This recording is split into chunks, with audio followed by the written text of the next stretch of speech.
यदि कोई मसीह में है तो वह नई सृष्टि है। 2 कुरिन्थियों 5वां अध्याय और उसका 17वां पद। He is a new creation. Now we have to understand this, that our God has created us, और उसने हमें एक नई सृष्टि, एक नए रूप में हमें बनाया है, हमें सृजा है। और उसने किसी और वस्तु का, किसी और जंतु का आकार नहीं दिया, पर खुद अपने हाथों से आपको और मुझको सृजा है और अपना आकार और अपना श्वास फूका है। इफिसियों की पत्री उसका 2 अध्याय और उसके 10वें पद में लिखा है, क्योंकि हम उसके बनाए हुए हैं। We are his creation. एक वर्जन में लिखा है वी आर हिज मास्टरपीस।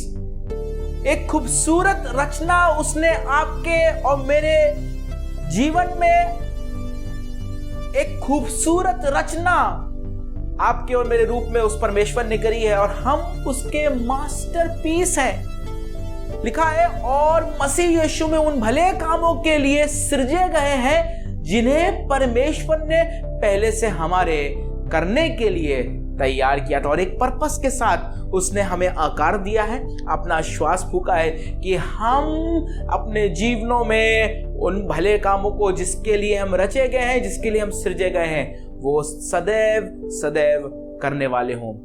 इन दिनों में ये आप ना भूलिए जब बहुत से लोग परेशानी में, तकलीफ में, जरूरत में हैं, भले कामों से पीछे मत हटिएगा, क्योंकि आपकी और मेरी रचना हमारे परमेश्वर ने कुछ इसी उद्देश्य के साथ की है और उसने आपको और मुझको एक नई सृष्टि बनाया है, अपना मास्टरपीस बनाया है। सच अ ब्यूटीफुल वर्ड, इतना खूबसूरत ये वचन है। और आज के इस दिन में क्यों ना हम यही आराधना करें, क्यों ना हम यही बात अपने परमेश्वर से, अपने खुदा से बोलने वाले हों और कहने वाले हो जाएं कि प्रभु मेरी पहचान इस दुनिया में कोई और ना हो, कोई और चीज ना हो, पर मेरी पहचान तो प्रभु केवल आप और आप और आप हो। जब कोई मुझे देखे तो मुझे देखकर वो आपको जानने वाला हो जाए, क्योंकि मैं आपकी चलती फिरती जीवित पत्री बन जाऊं, आपका जीवित कलाम बन जाऊं। आज के इस दिन में आज की सुबह में प्रभु मैं दुआ करना मांगता हूं कि ये वचन हम में से प्रत्येक के लिए होने वाला हो जाए और हम इस वचन पर खरे उतरने वाले हो जाए और अपने जीवनों में सदैव याद रखें कि हम अपने परमेश्वर के बनाए हुए हैं, उसका मास्टरपीस है और उसने हमें आकार दिया है, उसने हमें अपना श्वास फूका है, अपनी सीरत में रचा है। उन भले कामों के लिए उसने हमें रचा है और उन भले कामों को कि हम करें उसने तैयार रखा है आपको और मुझको, जैसा उसका वचन बताता है, जिन्हें परमेश्वर ने पहले से हमारे करने के लिए तैयार किए थे। ऐसे भले काम आप और मैं करें और सदैव सदैव इस बात को कह पाए, मेरी पहचान तू है खुदा। My identity is nothing else, Lord. It is just you, you and you. Let us worship. आइए मिलकर परमेश्वर की आराधना करें।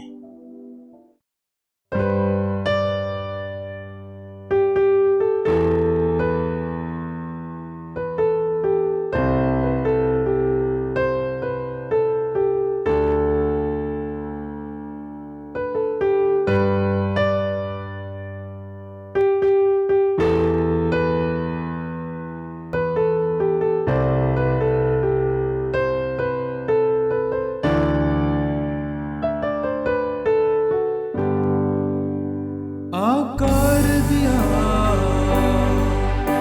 सवार दिया, तू साथ रहा, हम नवाज बना। आकार दिया,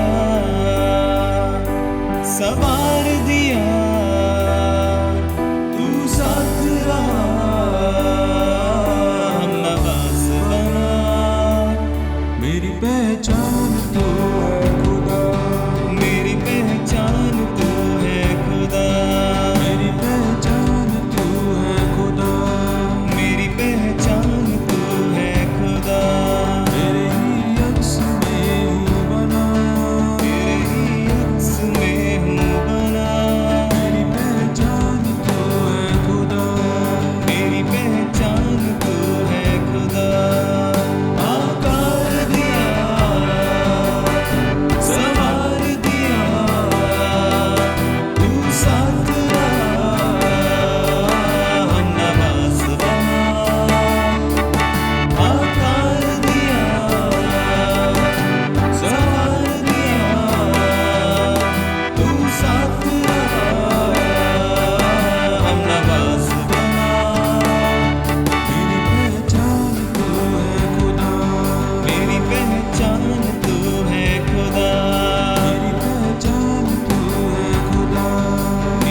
हाँ प्रभु, आज के इस दिन में हम बार बार इस बात को कहना मांगते हैं, मेरा मेरा तू खुदा है। Yes Lord, you are our personal saviour प्रभु। हाँ प्रभु, आप हमारे उद्धारकर्ता परमेश्वर है प्रभु। और बार बार इस बात को कहेंगे प्रभु, आपने वो कतरा कतरा लहू बहाया प्रभु यीशु मसीह, और सिर्फ इसलिए बहाया है कि मैं आज़ाद रहूं, मेरा उद्धार हो, मैं नजात हासिल करने वाला हो जाऊं प्रभु। इसलिए आज के इस दिन में बार बार इस बात को कहते हैं, मेरा मेरा तू खुदा है प्रभु। क्योंकि हाँ प्रभु, दर हकीकत में प्रभु आप हमारे खुदा हैं, आप हमारे परमेश्वर है प्रभु। और हमारे जीवनों में कोई ऐसी बात ना हो प्रभु जो प्रभुता करे प्रभु, क्योंकि आप ही हो प्रभु यीशु मसीह जो हमारे जीवनों में प्रभुता करने वाले प्रभु यीशु मसीह होने वाले हो प्रभु। प्रभु यीशु मसीह, हम अपने आप को आपके हाथों में समर्पित करते हैं और आज के इस दिन में इस पूरी आराधना को प्रभु हम आप ही के हाथों में देना चाहते हैं प्रभु यीशु मसीह। और दुआ करना मांगते हैं प्रभु, हमारा यहाँ मौजूद होना, हमारा इस ऑनलाइन चर्च सर्विस में एक साथ जुड़ना, हमारा गीतों का गाना, वचन का पढ़ना सुनना, ये सब बातें प्रभु यीशु मसीह आपके नाम को महिमा देने वाली हो। इस पूरी आराधना को प्रभु आप ही के हाथों में समर्पित करते हुए इस प्रार्थना को आपके मधुर मीठे नाम में होकर मांग लेते हैं, आमीन। Once again, this is my privilege to welcome you all in the online church service of Assembly of Believers Church Civil Lines Kanpur. Assembly of Believers Church Civil Lines Kanpur की इस ऑनलाइन चर्च सर्विस में एक बार फिर से मैं आपका खैर मकदम करता हूं, आपका स्वागत करता हूं और ये विश्वास करता हूं कि बीते सप्ताह परमेश्वर का हाथ आपके ऊपर बना रहा, परमेश्वर में आप महफूज रहे, परमेश्वर में आप आशीषित रहे। और आज एक बार फिर से आप हमारे साथ जमा हैं कि मिलकर आसमान के खुदा का शुक्रगुजारी करने वाले हो जाएं, उसके शुक्रगुजार हों। और इसलिए आइए मिलकर हम परमेश्वर के कलाम की तरफ आगे चलेंगे, परमेश्वर के वचन को पढ़ेंगे, सुनेंगे और जहां कहीं है इसको दोहराएंगे, अपनी जुबानों से दोहराएंगे, ताकि ये वचन हमारे जीवनों के लिए हम क्लेम कर सकें। पास्टर मैथ्यू चंद हमारी अगुवाई करेंगे। आइए मिलकर इस कलाम को जो परमेश्वर का दास उस खूबसूरत पुस्तक में जिसमें वो ढेर सारे भजन पाए जाते हैं, भजन संहिता में से होकर पढ़ें। परमेश्वर का धन्यवाद करते हैं, उसने एक बार फिर से ये मौका दिया कि हम उसकी आराधना को कर सके। So Assembly of Believer Church Civil Line के द्वारा हम यहाँ इबादत में जमा हैं, घरों पर रह करके हम परमेश्वर की आराधना कर रहे हैं। हमें विश्वास है कि खुदा जरूर हमें और आप सबको आशीष देगा। हम बाइबल से पढ़ेंगे भजन संहिता की पुस्तक, उसका 40 अध्याय और 12 पद से 17 पद तक पढ़ेंगे। भजन संहिता की पुस्तक उसका 40 अध्याय 12 पद से 17 पद तक पढ़ेंगे। यहाँ यूं लिखा हुआ है, क्योंकि मैं अब अनगिनत बुराइयों से घिरा हुआ हूँ, मेरे अधर्म के कामों ने मुझे आ पकड़ा और मैं दृष्टि नहीं उठा सकता। वे गिनती में मेरे सिर के बालों से भी अधिक हैं, इसलिए मेरा हृदय टूट गया। हे यहोवा, कृपा करके मुझे छुड़ा ले। हे यहोवा, मेरी सहायता के लिए फुर्ती कर। जो मेरे प्राण की खोज में हैं, वे सब लज्जित हों और उनके मुंह काले हों और वे पीछे हटाएं और अपमानित किए जाएं। जो मेरी हानि से प्रसन्न होते हैं, जो मुझसे का आह आह कहते हैं, वे अपनी लज्जा के मारे विस्मित हों। परंतु जितने तुझे ढूंढते हैं, वे सब तेरे कारण हर्षित और आनंदित हो। जो तेरा किया हुआ उद्धार चाहते हैं, वे निरंतर कहते रहें, यहोवा की बढ़ाई हो। मैं तो दीन और दरिद्र हूँ, तो भी प्रभु मेरी चिंता करता है। तू मेरा सहायक और छुड़ाने वाला है। हे मेरे परमेश्वर, विलम्ब ना कर। ये परमेश्वर का वचन है। परमेश्वर वचन के पढ़े और सुने जाने पर आशीष दे। आमीन। हालेलुया। याद रखिए, परमेश्वर का वचन दोहराइए, परमेश्वर का वचन पढ़िए, परमेश्वर का वचन सुनिए। और बार बार मैं आपसे इस बात को कहता हूं, उसको अपने लिए मांगिए, अपने लिए क्लेम कीजिए। कहिए, प्रभु ये वचन मेरे लिए है प्रभु, और मैं चाहता हूं मेरे जीवन में ये वचन पूरा होने वाला हो जाए प्रभु यीशु मसीह। आज के इस दिन में मैं वाकई में परमेश्वर का धन्यवाद करता हूं कि उसने आपको और मुझको ये समय दिया है कि जब हम व्यक्तिगत रीति से, जब हम प्रभु के भवन में मौजूद नहीं हो सकते, हमारे पास एक माध्यम है। We have got a medium, हमारे पास एक ऐसा माध्यम है जिसके द्वारा हम एक दूसरे के साथ मिलकर अपने अपने घरों में बैठकर परमेश्वर की आराधना कर रहे हैं। इसलिए जो कुछ आप कर रहे हो, मेरा आपसे ये निवेदन है कि ये समय सिर्फ और सिर्फ खुदावंद का है और बहुत ज़्यादा समय नहीं, थोड़ा सा समय हम लेते हैं कि हम मिलकर परमेश्वर की आराधना करें। इसलिए जिस किसी भी स्क्रीन पे आप देख रहे हैं उसके सम्मुख बैठकर आइए दिल से परमेश्वर की आराधना करें, परमेश्वर की इबादत करें। और इससे पहले कि हम वचन में आगे चलें, बाबू भाई ने, हमारे चर्च के जो एक बहुत महत्वपूर्ण वर्शिप लीडर हैं, म्यूजिशियन हैं, उन्होंने दरखास्त की है गीत गाने की एरिक भाई के साथ मिलकर। इस गीत को सुनेंगे और परमेश्वर का वाकई में धन्यवाद करेंगे क्योंकि उसने आपसे और मुझसे अनोखा प्यार किया है और उसका ये प्यार सचमुच अनोखा है। इस आराधना की गीत के साथ हम परमेश्वर की शुक्रगुजारी करेंगे और उसके बाद वचन के हिस्से में जो इस गीत पर ही आधारित होगा आगे चलेंगे।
यीशु तू ही योग्य है सारे आदर और महिमा के, हाथ उठा के मैं कहूँ प्रभु तू ही योग्य है सारे आदर और महिमा के, हाथ उठा के मैं कहूँ।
यीशु तू ही योग्य है सारे आदर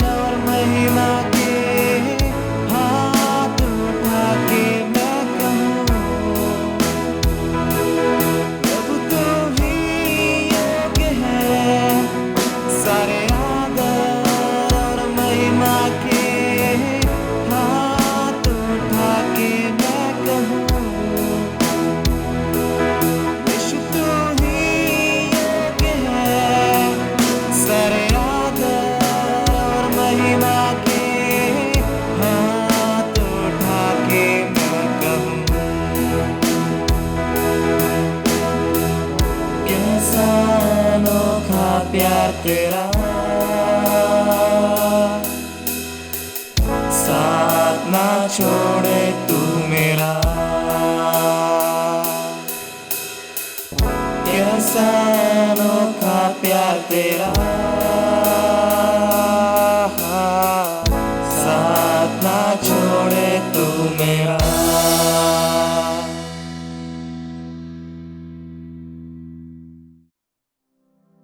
ना देखूं कुछ भी मुसीबतों में, आशा मेरे जीवन के हर पल में। कैसा अनोखा प्यार तेरा, साथ ना छोड़े तू मेरा।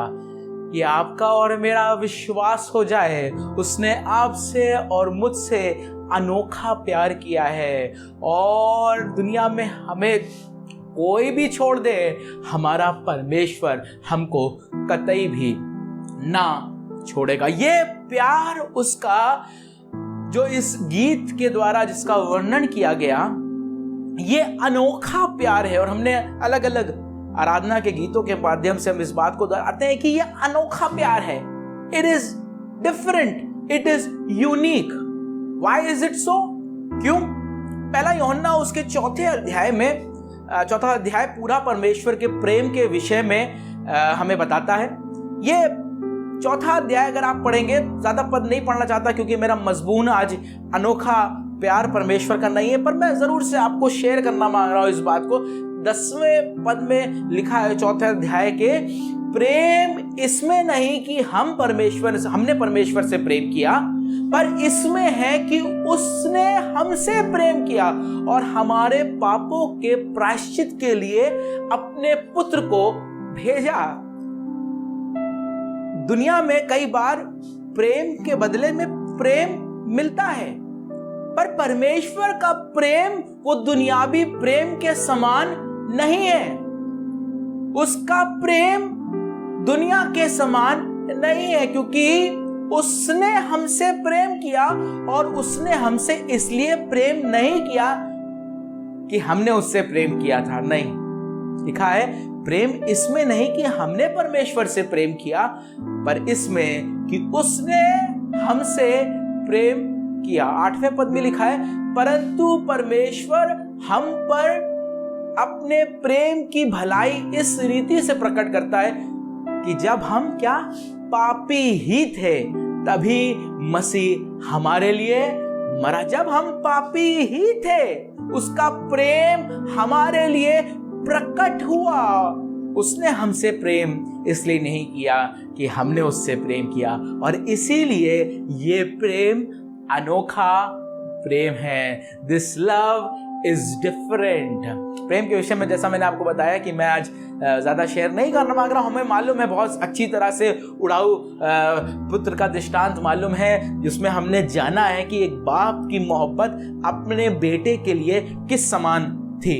इसलिए उसके परे जाकर आज के इस दिन में इस बात पे आपका ध्यान ले जाना मांगता हूं कि हम क्या देख रहे हैं। What are we looking at? Are we looking at the love of our Lord?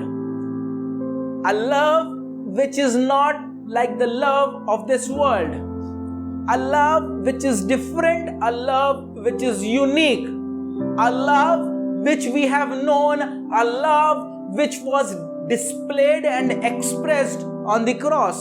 एक ऐसा प्यार जिसके विषय में मुझे, जैसा मैंने बताया, बहुत बताने की जरूरत नहीं। कलवरी क्रूस पे वो प्रेम आपके मेरे लिए प्रकट हुआ, लेकिन हम अपनी निगाहों को उन मुसीबतों की तरफ लगाए हैं या अपने परमेश्वर यहोवा, अपने प्रभु यीशु मसीह के उस प्रेम की तरफ लगाए हैं। और ये मेरा आज की सुबह में मजबून है, जैसा इस गीत में लिखा था शुरुआत में, ना देखूं कुछ भी मुसीबतों में, आशा मेरे जीवन के हर पल में। अगर इब्रानियों की पत्री आप उसका 12वां अध्याय मेरे साथ देखेंगे तो यहाँ ये 12वां अध्याय बहुत मारूफ पद, a popular verse of Bible which starts with, पहला पद है, इस कारण जबकि गवाहों का ऐसा बड़ा बादल हमें घेरे हुए है, और ये स्टार्टिंग में इस कारण लिखा है, देयरफॉर से स्टार्ट हुआ है, दैट मीन्स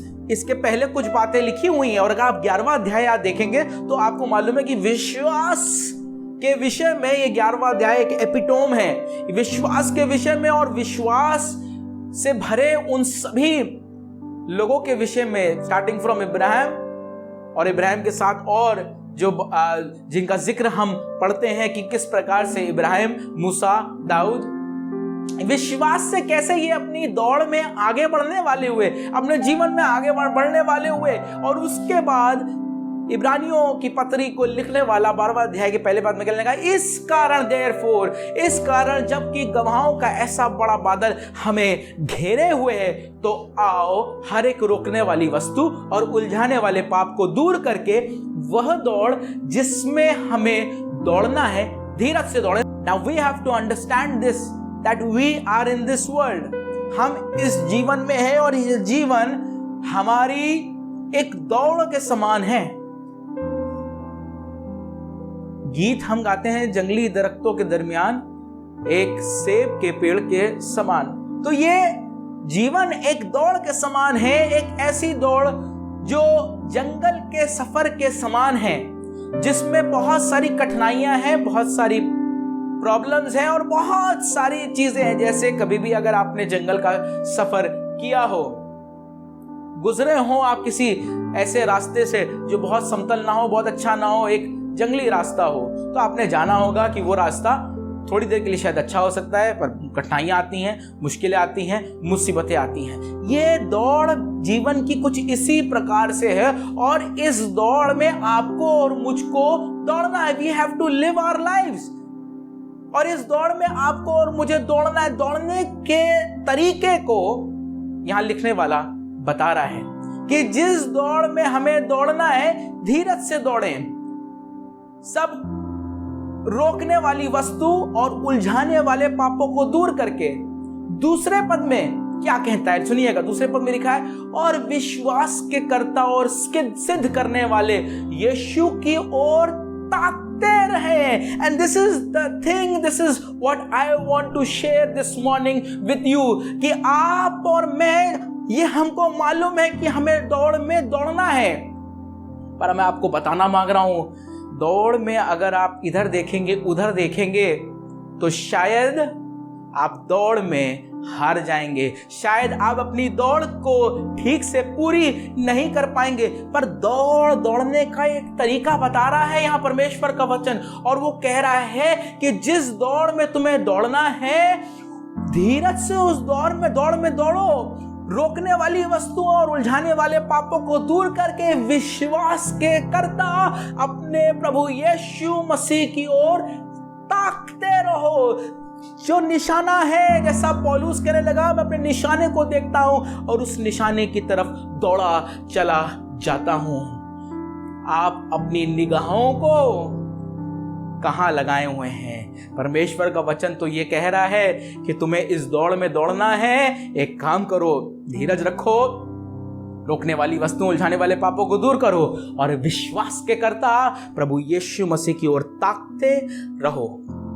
आगे लिखा है, जिसने उस आनंद के लिए जो उसके आगे धरा था, लज्जा की कुछ चिंता ना करके क्रूस का दुख सहा और सिंहासन पर परमेश्वर के दाहिने जा बैठा। ये दौड़ आसान नहीं, और यहां भी आप इस दुख के विषय में पढ़ रहे हैं। अगर उर्दू जबान में देखेंगे तो बड़ा खूबसूरती से लिखा है, और ईमान के बानी और कामिल करने वाले यीशु को ताकते रहो, जिसने उस खुशी के लिए जो कि नजरों के सामने थी, शर्मिंदगी की परवाह ना करके सलीब का दुख सहा और खुदा के तख्त की दाहिनी तरफ जा बैठा। खुदा के दाहिनी तरफ यीशु मसीह जा बैठा है। पर आप जानते हैं इससे पहले क्या हुआ है? उसको शर्मिंदगी झेलनी पड़ी है, पर उसने शर्मिंदगी की परवाह नहीं करी है। उसने सलीब का दुख सहा है। क्यों? क्योंकि उसको मालूम है कि मेरे सामने एक खुशी है। लिखा है, जिसने उस खुशी के लिए जो नजरों के सामने थी, वो उस दौड़ में दौड़ रहा था, उसने शर्मिंदगी की परवाह नहीं करी। उसकी निगाहें तो बाप की ओर, उस दाहिनी तरफ जाने की ओर थी, और इसलिए वो अपनी निगाहों को वहां लगाए था। उसने शर्मिंदगी की परवाह नहीं की, सलीब का दुख सहा और खुदा के तख्त की दाहिनी तरफ जा बैठा। कई बार हम खुदा की तरफ, खुदा की दाहिनी ओर हम बैठने वाले हो जाएं, उस दाहिनी तरफ जाने वाले हो जाएं, उसकी नजदीक में जाने वाले हो जाएं, ये हमको बहुत अच्छा लगता है। But often we forget this. Yeshu Masih वहां जा पहुंचा, पर उससे पहले उसको शर्मिंदगी झेलनी पड़ी जिसकी उसने परवाह नहीं की। उसको दुख सहना पड़ा, और वो दुख सह क्यों लिया? क्योंकि उसकी निगाहें, एक बार अगर मैं फिर से पढ़ दूं, लिखा है जिसने उस खुशी के लिए जो कि नजरों के सामने थी, नजरों के सामने वो खुशी थी कि मैं बाप की इच्छा पूरी कर रहा हूं, मैं बाप की इच्छा पूरी करने के लिए आया था, और जब बाप की इच्छा पूरी कर लूंगा तो उसकी दाहिनी ओर जाकर बैठने वाला हो जाऊंगा। क्योंकि उसकी निगाहें, उसकी नजरें उस खुशी की ओर लगी हुई थी, उस तख्त की ओर लगी हुई थी, अपने बाप की ओर लगी हुई थी, उस इच्छा को पूरी करने के लिए लगी हुई थी। इसलिए उसने शर्मिंदगी की परवाह नहीं की, और दुख सहकर वो बाप की दाहिनी ओर जा बैठा। ये जिंदगी की दौड़ है, और इसमें ये लाजमी है कि बहुत सारे क्लेश आएंगे, बहुत सारे संकट आएंगे, बहुत सारी दुख की घड़ी आएंगी।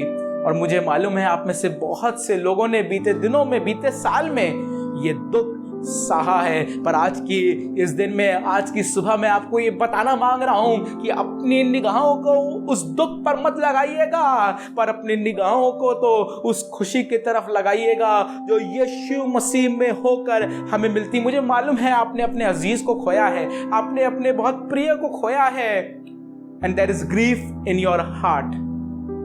पर मैं आपसे कहना मांगता हूं, निगाहों को उस दुख पर से हटा लीजिए और अपने परमेश्वर की तरफ लगाइए, क्योंकि वही हमारी अब्दी सुकूनत गाह है।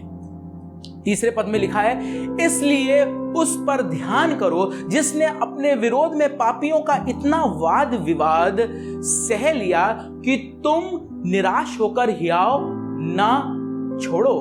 विरोधियों का उर्दू जबान में लिखा है मुकाबला किया। किस लिए मुकाबला किया? कि आप और मैं निराश ना हो जाएं और निराश होकर हियाव ना छोड़ दें। तुमने पाप से लड़ते हुए उससे ऐसी मुठभेड़ नहीं की कि तुम्हारा लहू बहे। आपने और मैंने जैसी मुठभेड़, जैसा मुकाबला यीशु मसीह ने कहा और उसका लहू बहा, शायद आपका और मेरा उस प्रकार से लहू नहीं बहा है। आगे लिखा है 5वें पद में, और तुम उस उपदेश को जो तुमको पुत्रों की नाई दिया जाता है भूल गए हो कि हे मेरे पुत्र, प्रभु की ताड़ना को हल्की बात ना जान, और जब वह तुझे घुड़के तो हियाव ना छोड़। जब वो उर्दू ज़बान में लिखे तंबी करे, जब वो तुम्हें घुड़के, इस बात को आप ये जान लीजिए वो आपसे प्रेम करता, उसने आपको अपना पुत्र बनाया है। और कोई भी माँ बाप इस बात को जानेगा कि जब वो अपने बच्चे को डांटता है तो इसका कतई ये मतलब नहीं होता कि बाप या माँ अपने बच्चे से प्रेम नहीं करती। हाँ, डांट कई बार जरूरी होती है, तंबी कई बार जरूरी होती है, but that doesn't mean that parents don't love their child. Same way, वैसे ही आपका और मेरा बाप, आसमानी बाप, आपसे और मुझसे प्यार करता है, और इसीलिए कई बार वो तंबी करता है, डांटता है, ताड़ना करता है, क्योंकि वो हमारा बाप है। और आगे अगर आप वचन में पढ़ेंगे तो वो इसी बात को बड़े विस्तार से परमेश्वर का वचन ये बताने लगा। अगर आप पढ़ेंगे इसके आगे की आयतों को तो आप जानेंगे कि जैसे दुनियावी बाप अपने बच्चे की ताड़ना करता है, जैसा मैंने बताया, वो हमारा आसमानी बाप है, वो हमारी ताड़ना करता है। और अगर वो ताड़ना ना करे तो इसका मतलब वो हमारा बाप नहीं, हमने उसको अपना बाप नहीं बनाया, या हम उसकी संतान नहीं। और बिल्कुल प्रैक्टिकल एग्जाम्पल है, माँ बाप बच्चों की ताड़ना करते हैं, वो आसमानी बाप भी आपकी और मेरी ताड़ना करता है, ताकि हम और बेहतर और अच्छे और चोखे, जैसा सोना जब आग की भट्टी में डाला जाता है तो इट बिकम्स बेटर, और ज्यादा प्योर हो जाता है, चोखा हो जाता है। वैसे ही आप और मैं भी कुछ इसी प्रकार से होने वाले हो जाए। अंतिम कुछ बातों को बताकर खत्म करूंगा, जो इसी 12वें अध्याय के 16वें, 17वें और 18वें पद में मिलती है। लिखा है, इसलिए हम हियाव नहीं छोड़ते, यद्यपि हमारा भारी मनुष्यत्व नाश भी होता जाता है, तो भी हमारा भीतरी मनुष्यत्व दिन प्रतिदिन नया होता जाता है, क्योंकि हमारा, सुनिएगा, पल भर का हल्का सा क्लेश हमारे लिए बहुत ही महत्वपूर्ण और अनंत महिमा उत्पन्न करता जाता है। और हम तो देखी हुई वस्तुओं को नहीं, परंतु अनदेखी वस्तुओं को देखते रहते हैं, क्योंकि देखी हुई वस्तुएं थोड़े ही दिन की हैं, परंतु अनदेखी वस्तुएं सदा बनी रहती हैं। आपकी निगाहें देखी हुई वस्तुओं पर लगी हैं जो थोड़ी ही देर की हैं, या अनदेखी वस्तुओं पर लगी है जो सदा की है। अपनी आंखों को, अपनी निगाहों को दुख और मुसीबत पर से हटाकर यीशु मसीह में लगाइए, जो हमारे लिए अनंत महिमा उसने रखी है, और वो हमारे लिए एक जीवित आशा है। आइए अपनी आंखों को बंद करेंगे, अपने सिर को झुकाएंगे और दुआ मांगेंगे कि हाँ परमेश्वर, मैं दुख, क्लेश, संकट अपनी निगाहों को इन पर नहीं, पर इसके परे जाकर प्रभु यीशु मसीह आपकी ओर अपनी निगाहों को लगाना चाहता हूं। प्यारे प्रभु यीशु मसीह, हम एक बार फिर से आपका धन्यवाद करते हैं आज के इस दिन के लिए प्रभु, और इस खास तौर से इस कलाम के लिए, इस वचन के लिए, और चाहते हैं प्रभु यीशु मसीह जितनों ने प्रभु यीशु मसीह इस वचन को सुना है प्रभु, होने दीजिएगा प्रभु, उनको ऐसा हियाव मिले, ऐसा बल मिले प्रभु यीशु मसीह, कि वो अपनी निगाहों को प्रभु यीशु मसीह केवल आप पर लगाने वाले हो जाएं, और उस दौड़ में प्रभु जिसमें हमें दौड़ना है प्रभु यीशु मसीह, हर रोकने वाली वस्तुओं को, उलझाने वाले पाप को धीरज से दौड़ते हुए प्रभु यीशु मसीह अपनी निगाहों को आपकी तरफ लगाएं प्रभु यीशु मसीह, ताकि उस दौड़ को पूरा कर सके प्रभु यीशु मसीह, और उनकी इस दौड़ के द्वारा आपको महिमा मिल सके प्रभु यीशु मसीह। धन्यवाद, शुक्रगुजारी करते हुए इस वचन के लिए खास तौर से प्रभु यीशु मसीह, और जुड़े हुए सब लोगों के लिए प्रभु यीशु मसीह, यही प्रार्थना करते हुए प्रभु कि आपका हाथ उनकी ओर हो प्रभु, मेरी ओर हो प्रभु, हमारे ऊपर हो प्रभु यीशु मसीह, हम सब के ऊपर हो प्रभु, और हमारी निगाहें आपकी तरफ हो। मैं अपनी आंखें पर्वतों की ओर लगाऊंगा, मुझे सहायता कहां से मिलेगी? हाँ प्रभु, हमें सहायता, हमारी मदद करने वाले तो केवल और केवल आप हैं। आमीन। ऐ हमारे बाप, तू जो आसमान पर है, तेरा नाम पाक माना जाए, तेरी बादशाहत आए, तेरी मर्जी से ऐसा आसमान में पूरी होती है, जमीन पर पूरी हो। हमारे रोज की रोटी आज हमें बख्श दे, जिस तरह से हम अपने कसूर वालों को माफ करते हैं, तू भी हमारे कसूरों को माफ कर। हमें आजमाइश में ना पड़ने दे, बल्कि बुराई से बचा, क्योंकि बादशाहत, कुदरत और जलाल हमेशा तेरी है। आमीन। और हमारे प्रभु यीशु मसीह का फजल, खुदा बाप की मोहब्बत, पाक रूह की रिफाकत और शराकत हमें से प्रत्येक ईमानदार के साथ, आलमगीर कलीसिया के साथ अब से लेकर अब तक होती रहे। आमीन। एक साथ मिलकर जोरदार नारा लगाएंगे जहां कहीं हम, और कहेंगे इस बात को, बोलो प्रभु यीशु मसीह की जय। वो जल्द आने वाला है, इसलिए बोलो प्रभु यीशु मसीह की जय। Praise the Lord. God bless you all. Once again, I would like to remind you, if you are watching us on YouTube, please do subscribe to the channel, ring the notification bell so that we can reach you whenever we upload a video. Do remember to share the link of our online service when you get it on WhatsApp with your friends and family. If you are watching on Facebook, I would like to request you that you please follow our page, like the video and share this video, this online church service with your friends and family. Thursday prayer meeting हमारी zoom app पे Thursday को शाम को 6:30 बजे होती है, और link हमारे सिविल लाइंस चर्च का जो व्हाट्सएप ग्रुप है उसमें आ जाता है। आप जरूर से उसमें सम्मिलित हो, उसमें सम्मिलित नहीं हो पाते हैं, अपनी प्रार्थना निवेदन आप हम तक पहुंचा सकते हैं। मेरा नंबर आप देख रहे होंगे, मेरा नंबर आपके पास होगा भी, आप जरूर से अपने प्रार्थना निवेदन हम तक पहुंचाइए। एक बार फिर से अगले संडे आपसे मुलाकात होगी। तब तक परमेश्वर में बने रहिए, परमेश्वर में उत्साहित रहिए और अपनी निगाहों को सब बातों से हटाकर केवल और केवल यीशु मसीह पर लगाइए। Praise the Lord.